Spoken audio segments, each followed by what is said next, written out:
Okay, this is a quick tutorial on how to change stereo to dual mono in Adobe Premiere. Here's a situation. So I have this clip, and whenever I'm trying to make an edit, here's what happens. So I have this audio track, and I'm gonna expand it, make it bigger. And I have two audio tracks. These are two audio tracks, two mono tracks that are inside the stereo track. So effectively, if you listen to several it, years later, you see this, the stronger one is the microphone on the lavalier mic on him, and the other one is picking up all the natural sound. Well, how do I know? If over here, if you click here, you will see that this video clip has two audio tracks, and one is from the lavalier, and the other one is picking up all the ambient sound, which is on top of the camera. So is there a way I could isolate them on my timeline right now? Yes, there's a way, but it's just too much work. There's a much easier way to fix that problem. So if I'm going to come back here, and I could take this clip and make it a mono clip by right-clicking, go to Modify, Audio Channels, and set it to mono and say OK.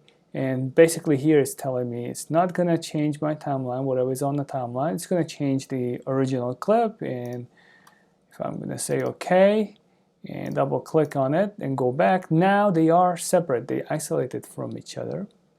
Now I could take these clips and put them on my timeline, and voila, it is now separated. Now I'm going to expand this.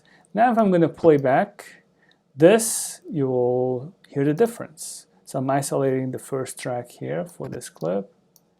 Get the closer and play back. And several years later, a good friend of mine, Tom, and then I'm going to isolate the other one, play it back.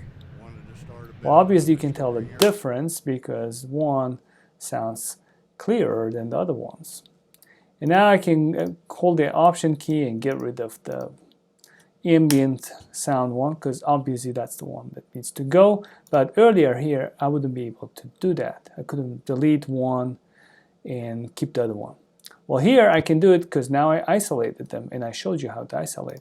Well, is it worth to go back and do the same thing for all the remaining clips? Yes, probably you will end up doing that, but is there an easier way to do it? Yes. If I'm going to select all of these clips and delete, and before I import anything, I go to Premiere, Preferences, and Audio, and here I say mono, mono, mono to all the original clips.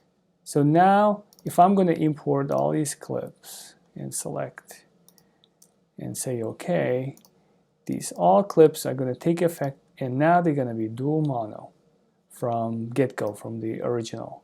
So if I'm going to make an edit now, see, now they are going to be placed on their own separate tracks, because now I'm working on dual mono tracks, and that's what I need, and that's what we need mostly for editing news and stories. We need to be able to isolate the nat sound from the main audio voice track. All right, I hope this helped. Bye.